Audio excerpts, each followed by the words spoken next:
Hi, I'm Cindy Crosby from birthsmart.com, and today I'm here to talk to you about the 6 traits of optimal maternity care. And even though this is only my second video, I feel like I'm already kind of stepping into a controversial kind of issue. Birth is a really polarizing issue. It's something that so many people are very passionate about, and we've all had experiences, whether they're positive experiences or negative experiences, that have really shaped our perceptions. And sometimes when we come together with others, our views clash, and I see a lot of breakdown in communication as people try to communicate their viewpoints, and other people aren't able to hear them just because of a lot of the baggage that comes along with that.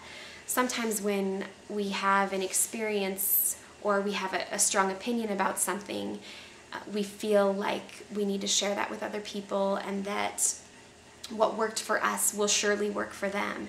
And I've been around long enough to know that there's not a one-size-fits-all approach, and that we all have to find our own unique path. And while there are some things that are, generally, universally the most helpful, the same thing that's going to be right for one woman won't necessarily be right for the next.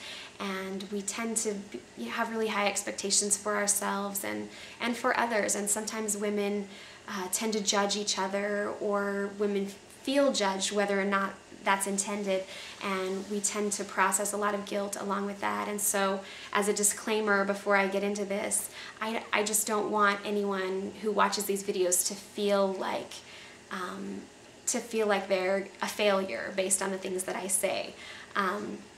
I know absolutely that all of us are doing the very best that we can, and that with the information that we have, with the circumstances that we're in, we make the best choices that we can in those situations. And my goal is simply to help make our best a little bit better by providing the research-based evidence that we have available today.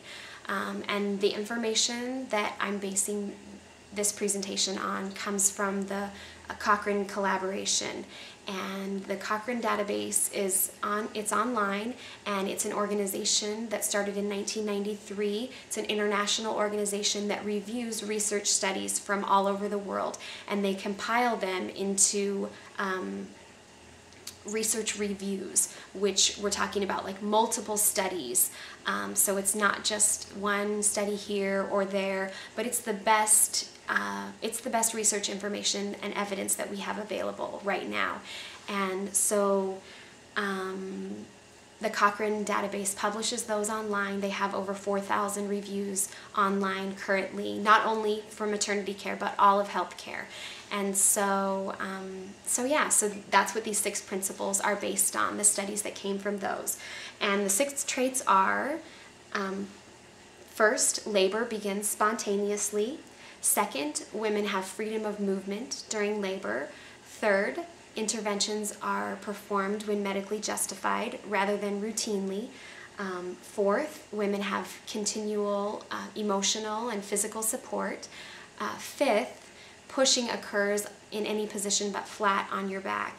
And sixth, the mother and baby are not separated after the birth. And so those, I hope that doesn't make you uncomfortable to hear those, especially if you've had a birth before. You might think, oh, I did not do this, that, the other. And to be honest, according to the 2005 Listening to Mothers survey, only 2% of American women had an optimal birth experience. And so by no means are you the only one. And I definitely don't want you to feel like a failure if you weren't able to achieve these in the past.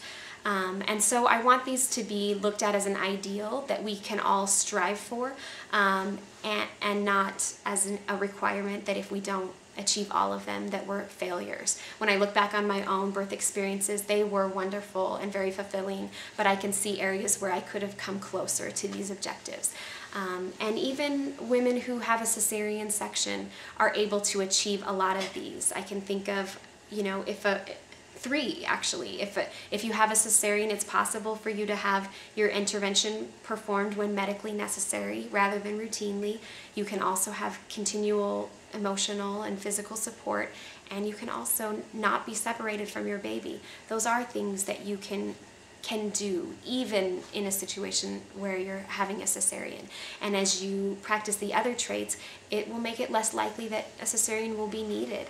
And so I'm gonna take a break now and get back and introduce and talk about each of those in a little more detail. But thanks for joining me, and you can read more on birthsmart.com.